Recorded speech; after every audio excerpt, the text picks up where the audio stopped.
اس لیے علماء دیوبند کا یہ عقیدہ کیسے ہو سکتا ہے کہ آقا صلی اللہ علیہ وسلم پیدا نہیں ہوئے، پیدائش نبوی ہوئی ہے صلی اللہ علیہ وسلم، اس میں تو کوئی بحث نہیں ہے۔ اب آئیے اس مسئلے پر کہ پھر اختلاف کیا ہے، پھر آیا اس پر جھگڑا کیا ہے۔ بات یہ ہے کہ ایک ہے پیدائش نبوی ماننا اور دوسرا لفظ ہے پیدائش نبوی کا دن منانا، یہ مسئلہ ہے۔ ایک آدمی نماز کو مانتا ہے نا، اچھا، اور ایک یہ ہے کہ نماز مانتا ہے پر پڑھتا نہیں سمجھ آئی بات؟ نہیں سمجھ آئی؟ تھوڑا سا آپ غور کریں تو آپ کو بات سمجھ میں آ جائے گی۔ بات یہ ہے کہ ایک ہوتا ہے ماننا، پیدائش نبوی کے حوالے سے تو ہم بالکل مانتے ہیں کہ آقا صلی اللہ علیہ وسلم کی پیدائش ہوئی، اور محققین کا فیصلہ تو یہ ہے کہ 9 کو ہوئی، مشہور یہ ہے کہ 12 کو ہوئی۔ لیکن یہ چیز سنیں، اس میں بحث نہیں، بحث رہ گیا یوم ولادت کو ماننا، مسئلہ بے زیر بحث نہیں، منانے پر مسئلہ ہے۔ کس پر ہے؟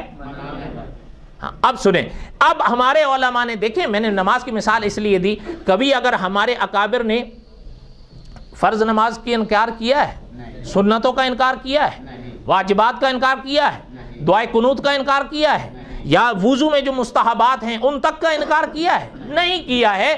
بات یہ ہے کہ یہ ساری وہ چیزیں ہیں جن کے ثبوت ملتے ہیں، البتہ جو کچھ میلاد النبی صلی اللہ علیہ وسلم کے دن اب رواج پکڑ گیا، وہ کچھ جو کیا جاتا ہے اس کا ثبوت نہیں ملتا، اس کے ہمارے اکابر منع کرتے ہیں۔ اب بات سمجھ آئی یا نہیں سمجھ آئی؟ یہ ہے اصل بات۔ اب دیکھیں، ایک چیز تو ہے نا پیدائش نبوی ماننا، اس کے تو کوئی منکر نہیں ہے، ایک ہے یوم پیدائش نبوی منانا، اس پر بات ہے۔ اکابر ہمارے یہ فرماتے ہیں کہ اگر اس کا ثبوت قرآن سے مل جائے جیسے نماز کا ہے، وضو سے مل جائے جیسے وضو کا ذکر قرآن اور حدیث میں ہے، یا اور کئی مسائل ہیں، تراوی مثلا، تراوی کا ثبوت حدیث سے بھی ہے اور اجماع صحابہ سے بھی ہے، وہاں سے مل گیا، اور کئی ایسے مسائل ہیں مجتہدین اس کی تصدیق کر دیں، اہلاً سہلاً ہے، کبھی حنفیوں نے انکار نہیں کیا۔ لیکن جس چیز کا ثبوت نہیں ہے تو فقط یہ کہہ دینا کہ جی حرج کیا ہے، اس پر ہمارے اکابر کبھی نہیں آتے، اس لیے کہ ہمارے اکابر کا کہنا یہ ہے جو قرآن سے مل جائے، جو حدیث سے مل جائے، جو صحابہ سے مل جائے، جو مجتہدین سے مل جائے، اسے چھوڑیں گے نہیں، جو ان چاروں سے نہیں ملے گا اسے کریں گے نہیں۔ یہ ہے مسئلہ وہ سارا۔ اس کے بعد یاد رکھیں کہ اس کے بعد اگر میں وہ کام کروں، جیسے اس میں حوالہ موجود ہے، زبانی سن لیں، حضرت حذیفہ بن یمان رضی اللہ تعالیٰ عنہ فرماتے ہیں، ساری دنیا کے لیے صحابی رسول صلی اللہ علیہ وسلم کا یہ پیغام ہے کہ کبھی بھی وہ کام عبادت سمجھ کے مت کرنا کہ جو کام صحابہ نے عبادت سمجھ کے نہیں کیا ہے، ان راہوں سے کبھی بھی خدا کو راضی کرنے کی کوشش نہیں کرنا۔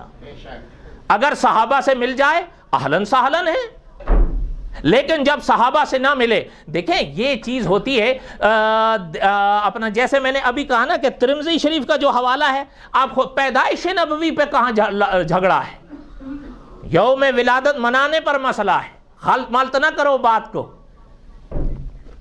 جمال الوجود بذكر الإله وتصفو الحياة بنور هدى